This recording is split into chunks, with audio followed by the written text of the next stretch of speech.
My next guest is a woman that we always love having on The American Dream. I have Diane Capodilupo, broker owner of RE/MAX Achievers, on today. Diane, thank you so much for being back on the show.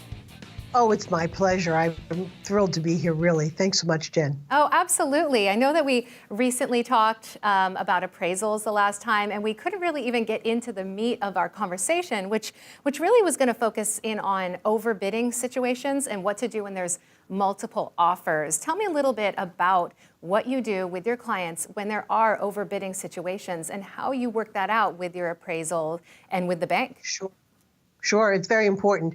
Actually, we, as you know, in Massachusetts, in the Boston area particularly, inventory is tight. And so competition is increased, of course. And so very often, not always, but very often, if a home is well priced, it creates competition in the marketplace. And as a result, we have multiple offers. And when we have multiple offers, they all know about each other, naturally. And it kind of gives a little bit of a, let's duke it out. Mm-hmm. And so the sellers love it. I like it too. But what happens is the buyer really wants something. He or she is going to overbid. Now, do we like that? Of course. Everyone, the buyers, it makes them nervous. And you know, I understand the anxiety there. My advice to those buyers is always the same. Do your best, but don't do better than you can handle. Right. So because you also say that the highest isn't always the best. Exactly right, Jen. You were so right. And so when we spread out, that we recently had, I brought some pictures, I don't know if you see them, of an adorable cottage bungalow in West Roxbury on the Chestnut Hill, South Brookline line. That house had 7 offers. One offer was actually almost $70,000 over the asking price. Wow. Now, was it well priced? Yeah. It was priced at $435,000.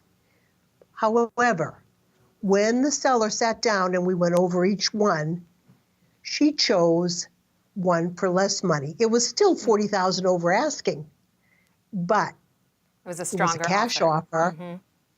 It's stronger in the sense that it was a cash offer with, there was an inspection, which is always, you know, I don't think they should always waive the inspections. The house was in very nice condition, but there was an inspection contingency on it. Now, the buyer who, you say, well, why didn't they take the $70,000 more?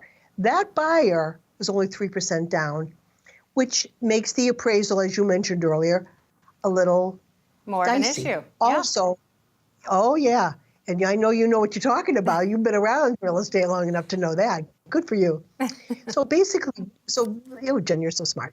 So basically what it is that buyer also wrote in as a condition, must appraise. When I looked at that, I said to the seller, you know, this is $70,000 over what we thought was a pretty good price. Right. This is not going to I don't think the appraiser is going to bring it in. Well, I want to stop you right there, Diane, because I want to get to this luxury listing. We are running out of time. Oh, thank you. Can you quickly tell me about this property? Yes, I know I'm taking up a lot of time. This is a property in Newton Corner, a wonderful part of Newton. It's priced at $1,888,000, and it's a 10-room, all brick Victorian with an Italianate look to it. And you'll see I hope you'll be able to see the video. 10 rooms, 5 bedrooms, bath and a half. The house does need work. I will say that it honestly needs a new kitchen, and it could probably use 4 new baths. Yeah, but you know what, Diane? The structure is there. Location is key. I mean, it is a wonderful property, even as an investment piece for any of our viewers really to try and attain. And of course, your information is on the screen there. And we encourage anyone that's interested in that property to reach out to you. I want to thank you again for being on the show. It's always so great to talk to you, Diane. And wonderful to talk to you too. Thank you so much. And if you have any other questions, feel free to reach out to us online, AmericanDreamNetwork.tv, and we'll be right back with more of the show.